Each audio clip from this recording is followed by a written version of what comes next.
Over the span of around a week, the Sacramento Kings went from having interest in DeMar DeRozan to actually signing him and bringing him out in front of a California Classic crowd. And the man who was on top of the entire process, his ear to the streets, really from the beginning, was Damien Barling, the D-Lo and KC on ESPN 1320. He joins me to walk us through the entire process of how DeRozan became a King right here on Locked On Kings. You are Locked On Kings, your daily Sacramento Kings podcast, part of the Locked On Podcast Network, your team every day.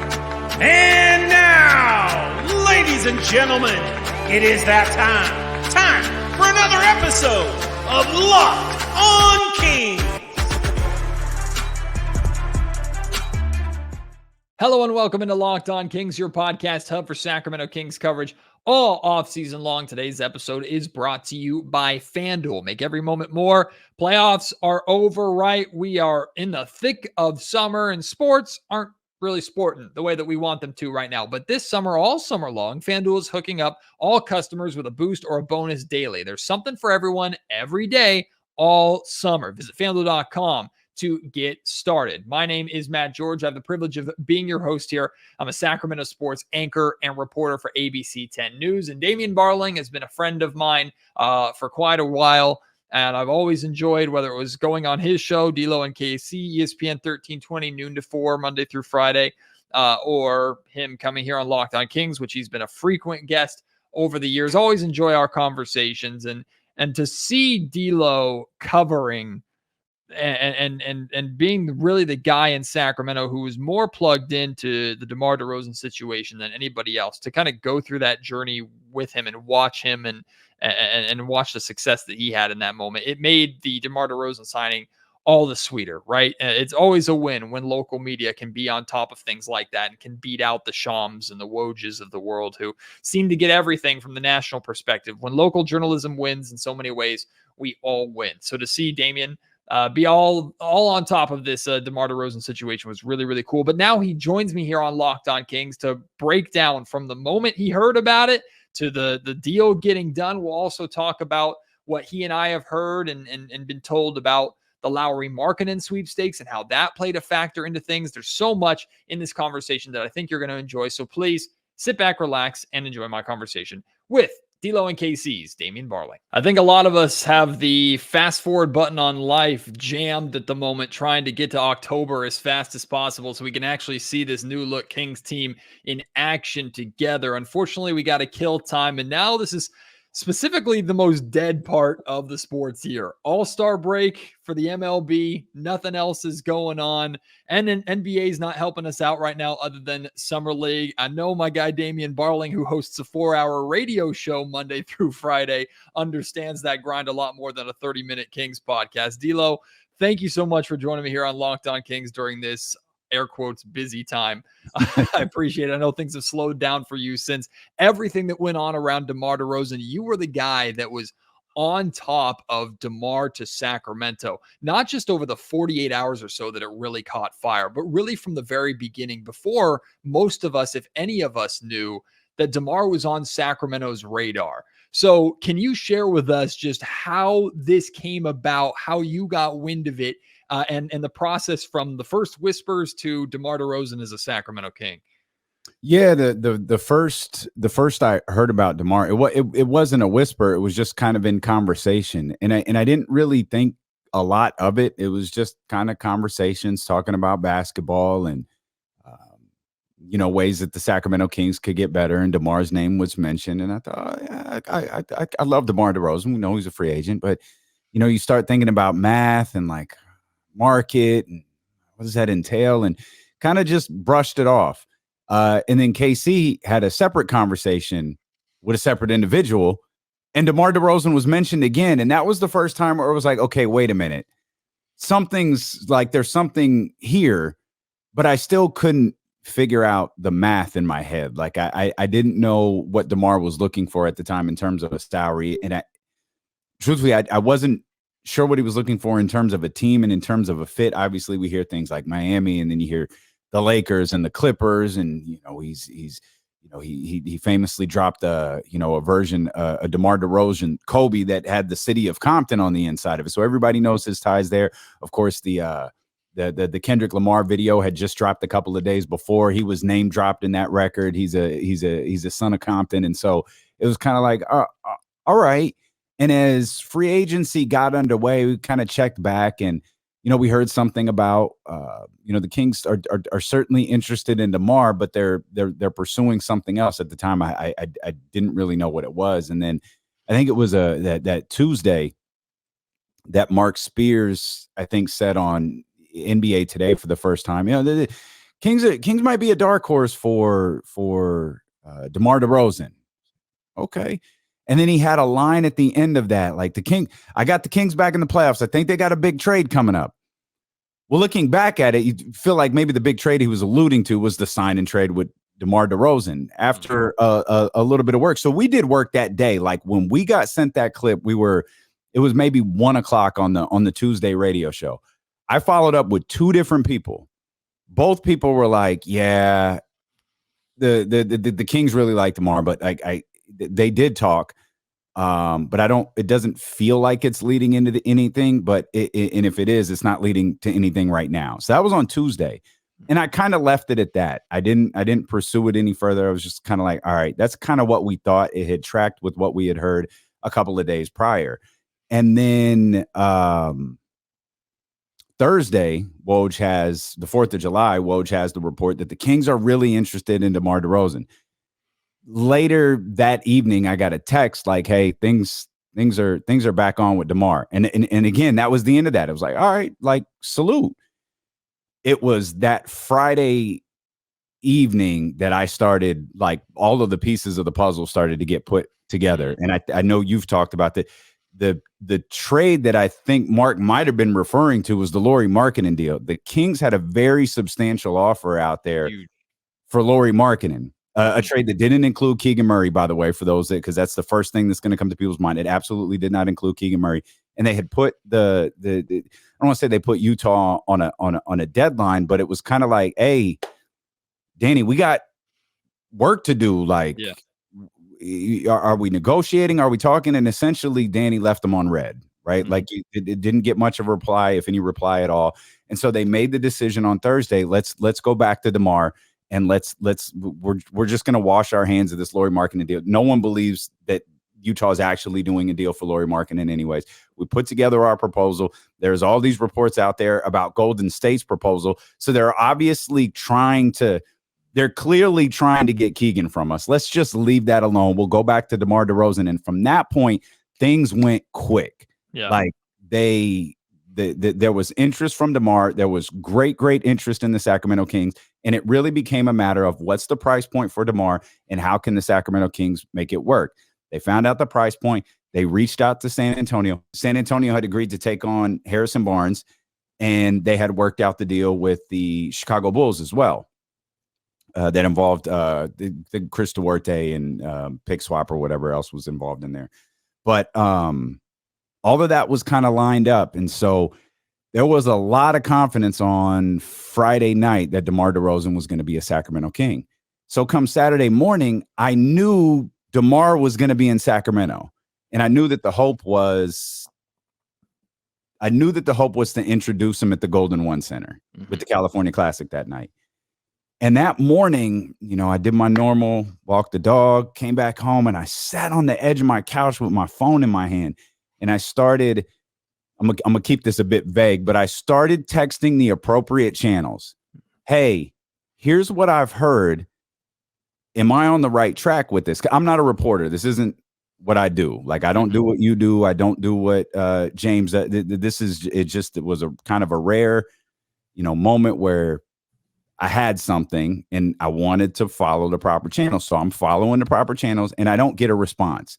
So I go back and check some of my messages last night and I reach out to one more person. Hey, do you know anything about DeMar DeRozan coming to Sac? Coming to visit Sac? He was like, yeah, I think this deal's pretty close. He's going to be in town later this morning. I was like, all right.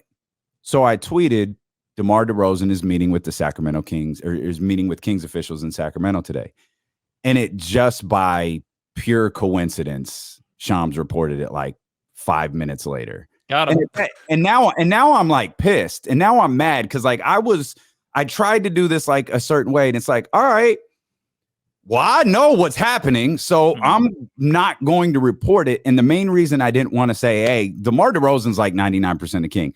One, because there's that 1% that he's not, and you don't want that. But the most important part was I assumed, but I didn't know. I didn't want to put something out there that Harrison Barnes didn't know about. And that would put not specifically Harrison, but that would put the Sacramento Kings in a tough spot with his agent. And so again, and now hindsight, it's very clear, Harrison knew. Like he had a whole production ready, like the second he left, like he knew he was, and that's the respect obviously the Kings have for Harrison Barnes. He was brought in on the process very early, but I didn't know that, and I didn't want to risk that. So everything I kind of tweeted at that point protected everybody involved, even though I was really confident as to what was happening. Getting to the arena, I was confident. Getting to the arena, I was told it's still not done. By two different parts, it's not done. Like it's not done. When Vivek was out for the game, the first game, DeMar wasn't in the building. And I thought, okay, no problem. Halftime hits. Vivek doesn't come back. Yeah, he disappears. That's when DeMar DeRozan came back to the building. And I was like, okay, Vivek's gone. This is getting done right now, this second. And then it was maybe 10 seconds before the Chris Haynes, Woj, Shams tweet went out. I was pretty close to you, but I got a couple of texts that said it's done. Tap James on the shoulder. By the time I tapped James on the shoulder, gone back to the phone because I was responding to the text I got. The tweets had gone out there, and the arena started to buzz a little bit. Man, what a journey that was. So, I mean, Monty is not the type of guy to put all of his eggs in one basket. He loves, as we've seen time and time again over his process here in Sacramento, he loves flexibility. He loves to have options. He loves to pursue different things. That's why you saw the Kings and heard the Kings involved in virtually every conversation and rumor over the last couple of months. It was Ingram, it was Markkanen, it was DeRozan, it's been Kuzma. Like the Kings are always involved because Monty likes to pursue different options and weigh different things. That being said, just kind of your feel on this, because I know you're not necessarily in the Kings front office necessarily.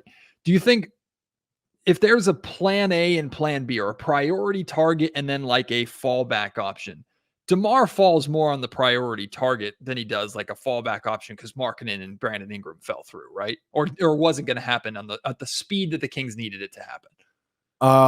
So two things. I don't think there's anything to Brandon Ingram. I do think there were conversations, but I think those conversations had a motive. Had that feeling too. I think those conversations had a motive, and the motive, like, so to answer your question more specifically, I think Markkanen was 1 and DeMar was 1A. Like that was their priority. And I think they knew, like, you could prioritize Lauri Markkanen if you want to. I think that they were very aware, 1, because of the price, 2, because of the potential interest from other parties, and they know who they're dealing with in Danny Ainge. Yeah, don't want to play the game. Right. Like, so I think that, like, look, we're going to do this. This is what we're going to attempt to do, but we're also not going to let this drag on until August. Like, we have our best proposal. This is our best proposal. If we need to,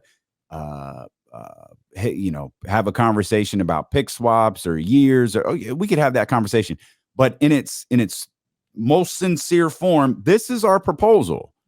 And if it's not going to get a response, we're going to move on because we have other people we want to target. The other people was DeMar DeRozan. So I think they had a, like, look, let's take this big swing. Let's give it a de facto, my words, give it a deadline. And then if we're not making headway that we're comfortable with, let's move on to DeMar. So yes, DeMar, in my opinion, again, putting all of the pieces together in hindsight now, was absolutely a priority for Sacramento. And what Dame's alluding to, I mean, I've heard the same thing. This Lauri Markkanen trade package that the Kings offered was significant, very, very significant. And Danny Ainge likes to play the game. He likes to take his time. He likes to up the price, pit different teams against each other. The Kings put together an offer that was borderline uncomfortable with what they were willing to put on the table. The first time we were made aware of Lauri Markkanen, the first message that we got was, hey, check with your people, but man, it sure looks like the Warriors and Kings are putting strong bids in for Lauri Markkanen. Yep. And it became like, and I said this that day. I was like, well, we're screwed because we know what is going to happen here. It's not just two teams, trying to acquire a player. It is essentially, especially over the last 2 years, it's two rivals. It's two teams that have played each other in the postseason the last 2 years. Mm-hmm. It's two teams that are separated by like 93 miles. It's two teams that are, this move could be the move that puts one over the other for the next handful of years. And as soon as I saw it, I was like, well, depending on what Mike done, like the Kings can make a strong offer. And we had the Keegan Murray conversation, as you're well aware of, repeatedly, and it just kept becoming the Kings don't get better if Keegan, like it's at worst a sideways move, at best maybe you're like just marginally better, and it's not worth getting marginally better given not you're not just losing Keegan, you're losing a variety of draft picks with that. The ultimate trump card, part of the expression was, well, they have more young assets. So if Mike Dunleavy really, really wants Lauri Markkanen, he's going to be able to get him. And that's exactly what we've seen. That's what we've seen from the Shams reporting on this. That's what we've seen from the Mark Stein reporting on this. Is here is what Golden State offered. And Golden State, in my opinion, put that. I feel like Golden State put that offer out there. They were the ones who said, "No, Shams, here's what we offered to show you. This is a substantial offer. Mm-hmm.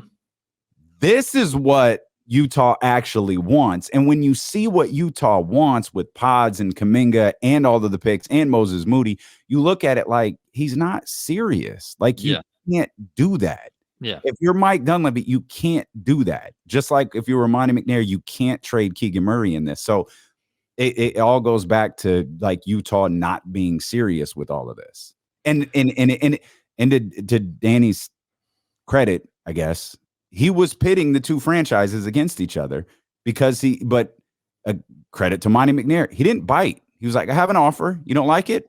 Salute. I'm moving on. Like I said at the top of the show, today's episode of the Locked On Kings podcast is brought to you by FanDuel. We all love sports, and we never want them to stop. But with the playoffs over in the NBA, we have fewer and fewer games. Of course, the summer league's going on right now to keep us sane. And we have the MLB to carry us through these summer months, although we're in the MLB All-Star break right now. Sports, they're just not sportsing the way that we want them to, or that we like them to and wish that they could year round. But FanDuel is helping me get that sports fix still during these slow months. All I have to do is open the app and dream up bets anytime I'm in the mood. This summer, FanDuel is hooking up all customers with a boost or a bonus every single day. There's something for everyone every day, all summer long. Make sure you head over to FanDuel.com and start making the most out of your summer, whether it's future bets about how the Sacramento Kings are going to do now that DeMar DeRozan is in Sacramento, who you think is going to win NBA championships. Of course, all the betting around football that is starting to ramp up. It's all over on FanDuel, an official sports betting partner of Major League Baseball. Going back to the DeRozan process, one of the many things that he said during his press conference that really stood out to me, he brought up on his own the influence that De'Aaron and Malik had on him. He said both of those guys reached out to him, and that was a big difference maker. And for the Sacramento Kings to have stars, D'Lo, that have influence to attract talent here in Sacramento is tremendous, because that's not something they've really had in the past.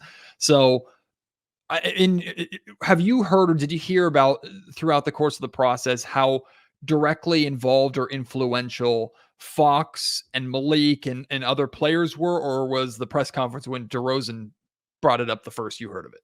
No, I knew that prior to Saturday, the day he came in, I knew he had talked to Malik already, and I knew he had talked to Mike.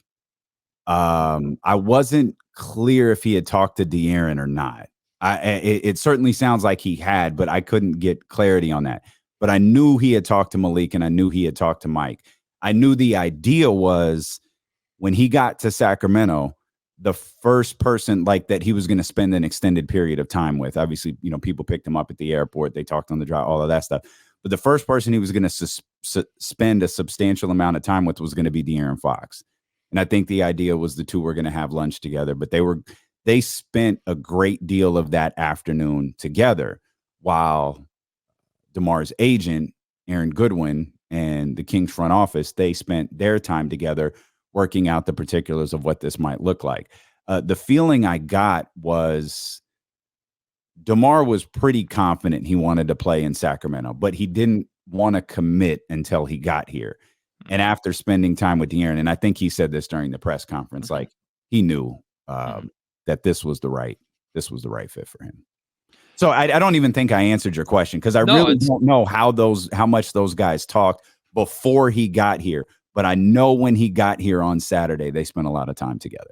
Yeah, DeMar basically said the same thing. He said he just sat in the office and basically the Kings just kept bringing people through. And there were rumors and reports. I think Anthony Slater wrote that Jay Triano went and picked him up at the airport, his former coach in Toronto, that De'Aaron and him had lunch. He talked about how like Doug Christie came into the office, Mike Brown came into the office. They just kept bringing people in to sit down and have conversations with DeMar.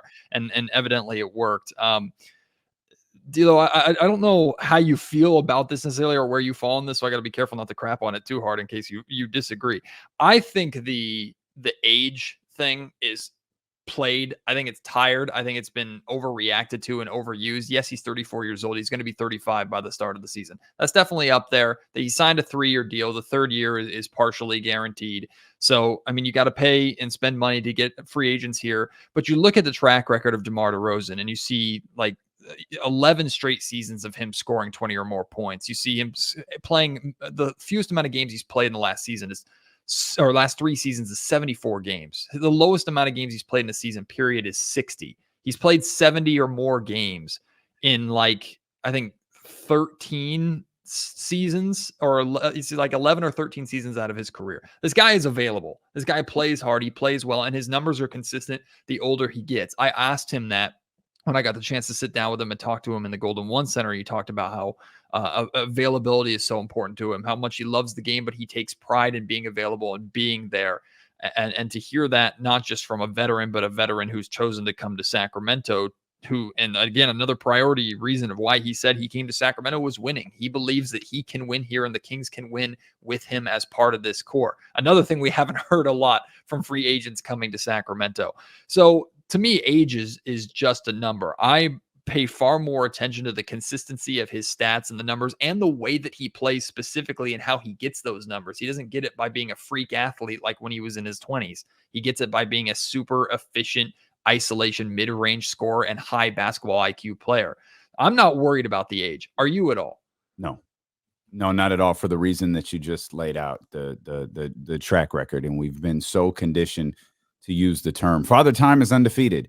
Well, at some point, we're going to have to acknowledge that that's not true. Tom Brady retired on his own terms. Yeah. So, like, we can't pick and choose when we use, like, undefeated means never lost. Yeah, Brady beat Father Time. LeBron James is 40 years old. Mm-hmm. And for my money, he's still one of the best basketball players in the entire league. Mm-hmm. So that doesn't mean DeMar DeRozan is LeBron James or Tom Brady.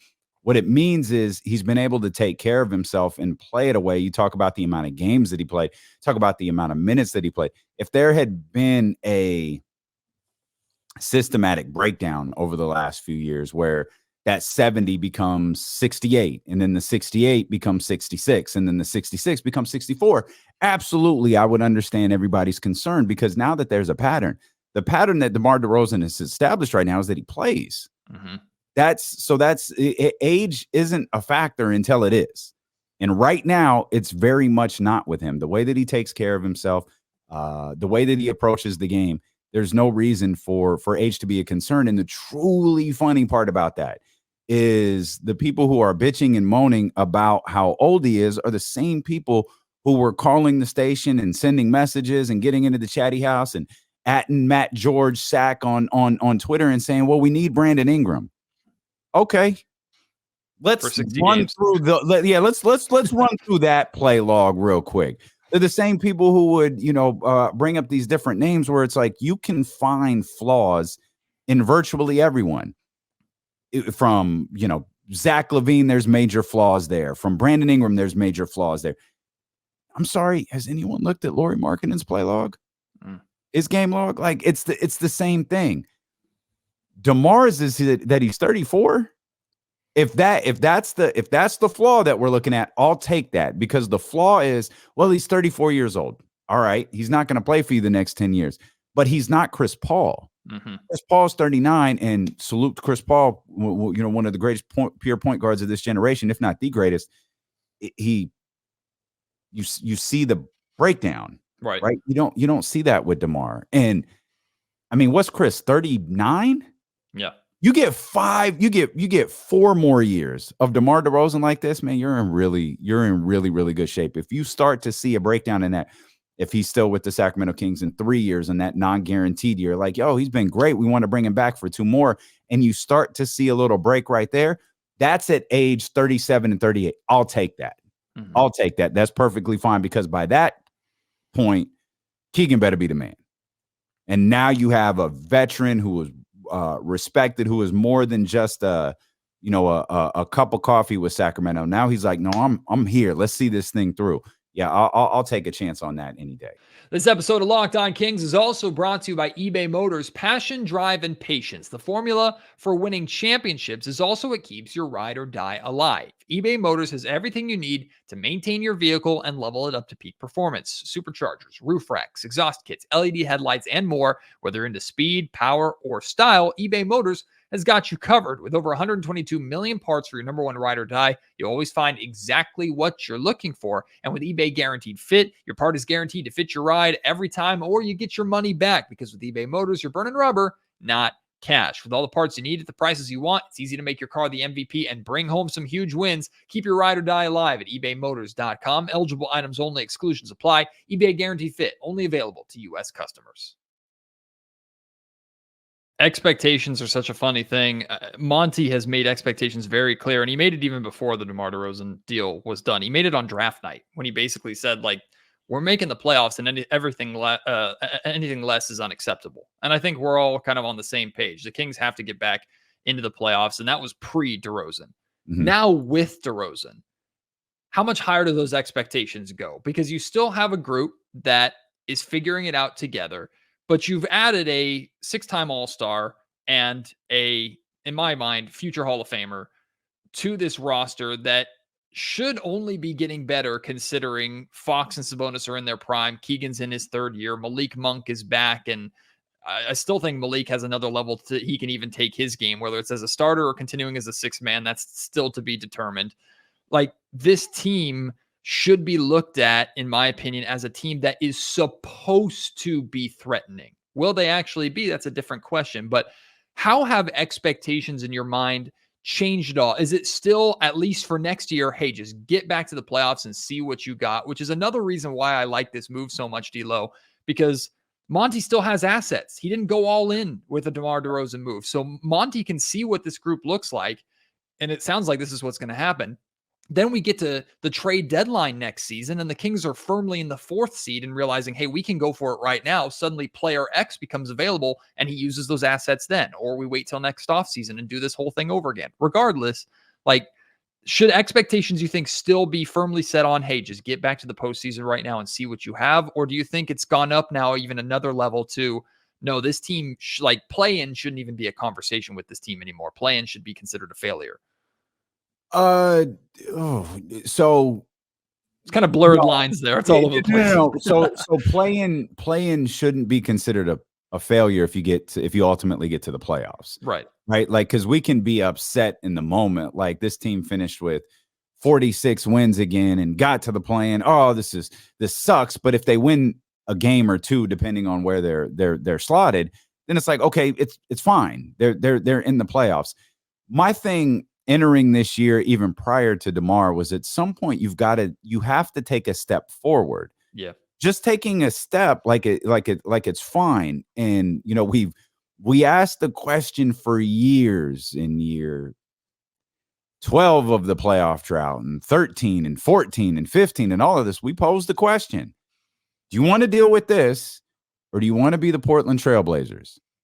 The Portland Trailblazers were a good basketball team that made the playoffs for 8 or 9 years in a row or whatever it was. Never took that step that was like, no, this team, even when they advanced in the playoffs, it was like, they're not a title contender. Right. Like, that's not what they are. They gave you moments, though. Dame hit you with the bye-bye. Like, you had playoff moments. Like, you had memories that the Portland Trailblazer fans will have forever. But in the end, they're not championship memories. Right. And so, are you comfortable with this team getting to the playoffs and losing? Are you comfortable with them getting to the first round and losing? Are you comfortable with them getting to the second round and losing? Like, where is your comfort level, with this team? Or because to become a championship team, you have to take risks. And perfect example was talking about Dame Lillard. Milwaukee took a risk. Yeah. And it at this point, like in this moment, and that's all we can judge, it didn't work. Mm-hmm. And I watched, it was ridiculous watching Milwaukee all of last year. I understand why you do it, by the way. I'm not questioning that, but it was ridiculous watching Milwaukee last year going, man, they're like a Drew Holiday away from being a really good team. Like, you know what I mean? And it's like, those are the risks you take. Yeah. And so my hope was always like this roster was good enough themselves to take steps towards just being better.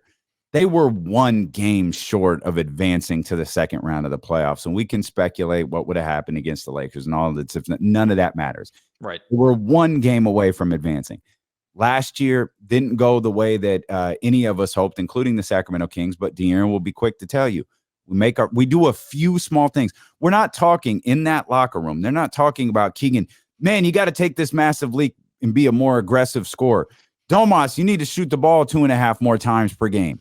We've got to turn the ball. It was none of that. It was like, hey, we're good enough. We've got to make our free throws, and we've got to protect these leads a little bit better. And we've got to get mentally tougher, because losing to Charlotte and Washington and these different teams, that's completely unacceptable. And none of that has to do with trades or young players taking jumps. So mentally, I think they're in the right position to be able to make the playoffs. The DeMar DeRozan acquisition makes me feel like this is a top 6 team who, when they get there, they could do some damage. Now, I don't know if top 6 means 2. I have a lot of questions about other teams. Yeah. The anomaly that was the New Orleans Pelicans last year, and, where are they going this offseason? Denver's going to be in the conversation until they're not. But to what degree? Minnesota, I'm like, and I understand I'm the only one, and I understand. I'll take that. But for Minnesota, I'm gonna do to them what so many did to Sacramento. You're gonna have to show me one more time. Like, I believe more in Oklahoma City than I do in Minnesota, and so it's like, y'all show me one more time, and I'll buy in quick. It won't take 40 games. It might take 20. I'll buy in quick, but you're going to have to show me.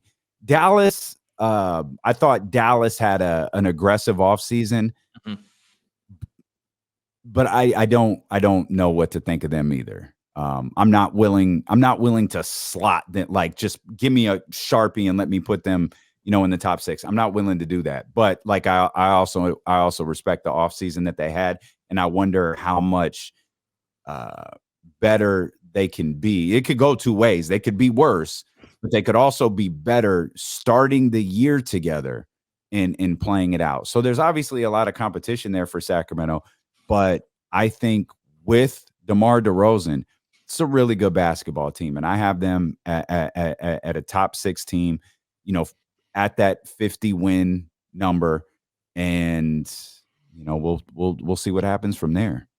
I'll sneak one more in really quick because I think this also plays into what you're talking about taking that next step. I'm very curious to see what, if possible, what a hopefully 82 game season of the way the Kings played defense the final third of last season looks too, if that's possible, if that's repeatable. And you hear Mike Brown and De'Aaron Fox and multiple people talk about, well, the refs let us play a little more physical finally. They didn't stop blowing the whistle with every ticky-tack foul, and that let us be a little more successful. So is it completely reliant on the refs, or are the Kings able to kind of figure that out for 82 games? But I say all that to say, D'Lo, and the correct answer is both. So I'll throw that out there ahead of time because the Kings would love to be a top 15 or top 10 offensive and defensive team. But I think the addition of DeMar DeRozan probably should be more focused on offense than defense. I had a conversation with an NBA assistant coach, an active NBA assistant coach, and he broke down for me just the different ways that he thinks DeMar solves a lot of the Kings' offensive issues that they even had 2 years ago when they were the number one offense in the league. I'm going to do a whole podcast about that coming up later this week. But it's getting the offense back to what it was and on an elite level versus the defense from the end of last season being consistent over the course of the whole year. Again, the correct answer is the Kings want both. Mm-hmm. But what do you think? What would you like to see prioritized more? By the start of the season, the offense looks back to where it was and clicks with DeMar, or the defense is what it was to end last season? What do you think should be more prioritized in your mind? Give me the offense back. Yeah. Give me the offense back, because I'm still not sure that you have exactly. And I think this poses, I said this on yesterday's show, on Tuesday's show, where Monty McNair was on the Summer League broadcast, and he said something that I admitted, like, I'm probably overreacting to, but the second he said it, it caught my attention, and I was like, oh. He was talking about the team's growth on defense, essentially exactly what you were just doing right there. And he said, yeah, and Keon stepped in for us and played some good minutes when guys went down. And I took that, like, I stated this from jump. I'm probably overreacting to that. But I took that as, yeah, he stepped in while guys were out. And that's, what we asked him to do. And he did a great job doing that. He might not have taken anybody's role, but he stepped in while guys were out. Now you have the Kevin Huerter thing, where I'm not sure where Kevin's head's at right now. I'm not sure. He felt like he obviously had a disaster of a season. Keon comes in, they're playing better defensively. There's a lot of things that go into play than playing better defensively. You talked about De'Aaron even acknowledging, the way the officials called the game. So what impact did the officials have on their defense? That's a question you just asked. But what impact did the officials have on what they did offensively as well? Because they weren't calling fouls on either side. Mm-hmm. And we felt like the tricky part with their offense, though, was it wasn't a half-season thing. It felt like their offense took a hit for last year for whatever reason, whether it was Mike Brown constantly searching for something that may or may not have been there, whether it was Kevin Huerter's struggles, whether it was Harrison Barnes being absent for the first 41 games of the season, whatever it was, that prolific offense from the year prior wasn't there. Give me that back and let everything else fall into place, because overall, I still don't think you have the roster that will execute exactly what Mike wants. So take what you can on that end. Be better than what you were 2 years ago, and, try to find the middle ground of what you were at the beginning of last year and the end of last year, and focus on being a deadly offensive team. And I think if you do that, because they're more skilled defensively than Indiana is, right? Indiana won a certain amount of games. They advanced in the playoffs, but they won they won a certain amount of games. And I was looking at them a lot like people were looking at Sacramento the first year. But even that group was more skilled defensively than Indiana is. So there is value in a very prolific offense, while there are some setbacks with a defense that's really, really bad. You've got to find the middle ground on that defensive end while allowing your offense to be great. You can catch D'Lo and KC Monday through Friday, noon to 4 o'clock. They're breaking everything down all off season long. They were all over the Malik Monk signing when it happened too. Not this one, the initial Yeah, one. we missed this one. We had absolutely no clue. This shocked the Malik Monk signing shocked the absolute hell out of us. I think Malik had. Oh my God. I think Malik had a great time playing everybody. And I think De'Aaron knew too, because we were at De'Aaron's basketball camp. And I went back and watched the interview because, of course, we asked De'Aaron, hey, have you talked to Malik? And he just gets this little grin. And he goes, I don't know what he's doing, but we saw him yesterday. Yeah, okay, that's the day he freaking told you that he was staying, you son of a gun. But you didn't bother telling us then. I know De'Aaron was playing the game, but I think Malik had fun with the whole process, clearly being desired. But, I mean, he's back. Anyway, D'Lo and Casey, they're all over all of it all the time, breaking everything down. Now that football season's coming too, if KC and I can stop playing NCAA college football, we'll actually be there to talk about that as well. The Niners coming back. D'Lo and Casey's got it all for you on ESPN 1320. So go and check that out. D'Lo, thank you for making the time here. Amazing work this summer on following that whole process. I bet that was a roller coaster for you, and we had fun being taken along for the ride. We'll do this again very shortly when we get to training camp time, and the debate really heats up for me with what do you do with the starting 2-guard spot? Because I'm gonna plant my flag firmly in the sand for starting Malik Monk. Damn it! We'll have that conversation. I'm with it. I look forward to it.